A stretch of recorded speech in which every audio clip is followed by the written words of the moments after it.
civil rights attorney, Ben Crump. Not only were they fighters in the area of civil rights, they also both. Your camera's fine, Ben. Tell them you're fine. You're fine. Tell them you're fine. There we go. Yes, sir. They all, both of them are also members of that youth group, Omega Psi Phi.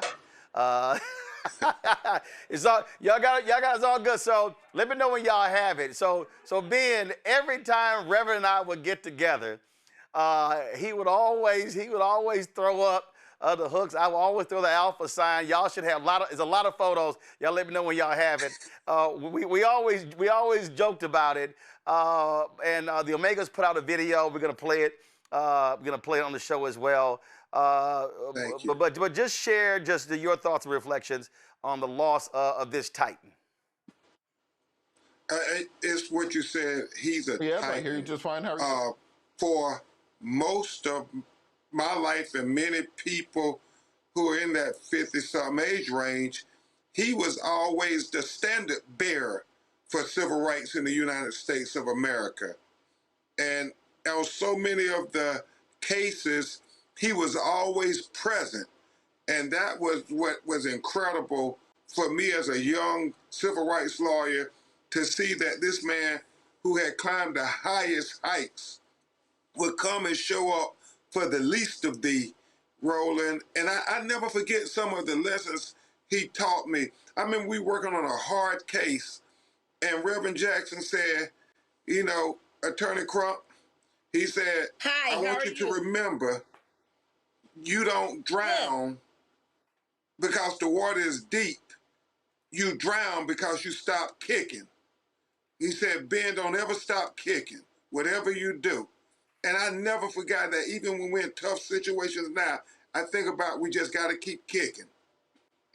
Yeah, absolutely. And when we talk about, again, when we talk about who he showed up for, there were so many places, Ben, public housing, rural communities, east, west, north, south, it did not matter.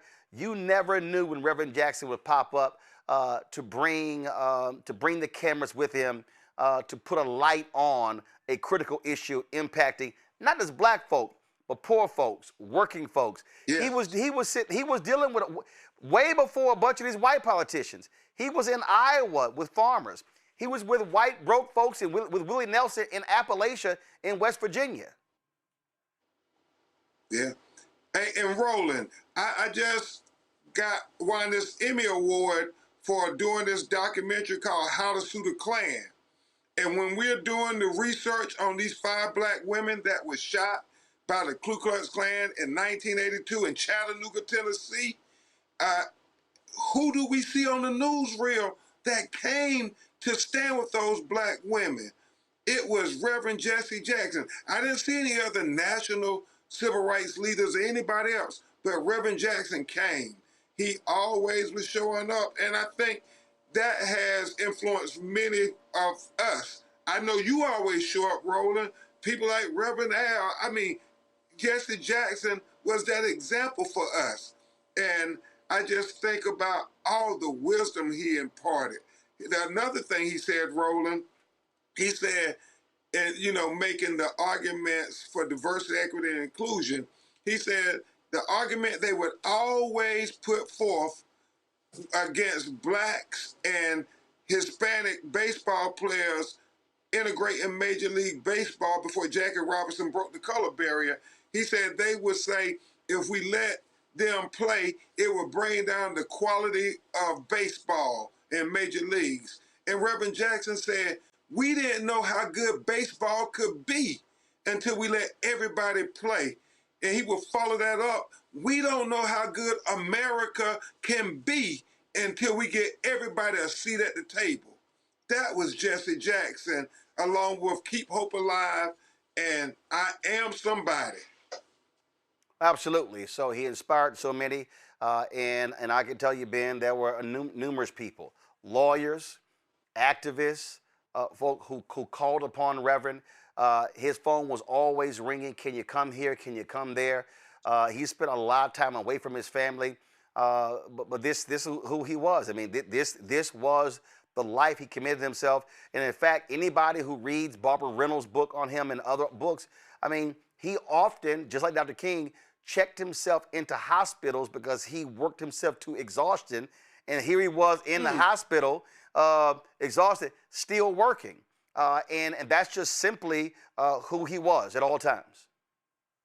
Yeah, and Roland, I'll say this before they pull me away. Sonia Massey case, you know, the case we were working Yep. on just months ago, where the sister was shot in her face after she said, "I rebuke you in the name of Jesus," and the police shot her. Rev was in a wheelchair, and he was just whispering, but he was at that church in Chicago Yep. saying, "We got to get justice. We got to get justice." Well, the And that Ahmaud, is my last thing I heard from him. the Ahmaud Arbery trial.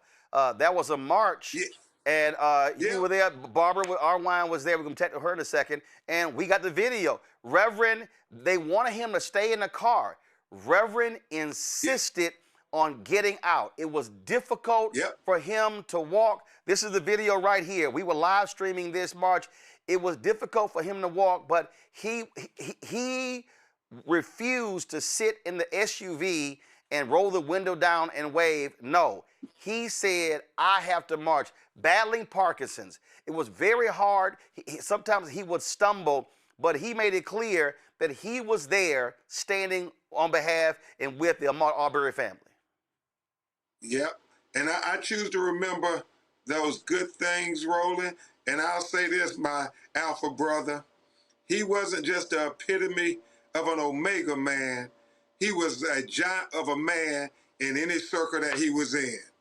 Absolutely. Ben Crump, civil rights attorney, we appreciate you joining us for this tribute to Reverend Jesse Louis Hey, Jackson Sr. I love you, Roland. Love you, brother.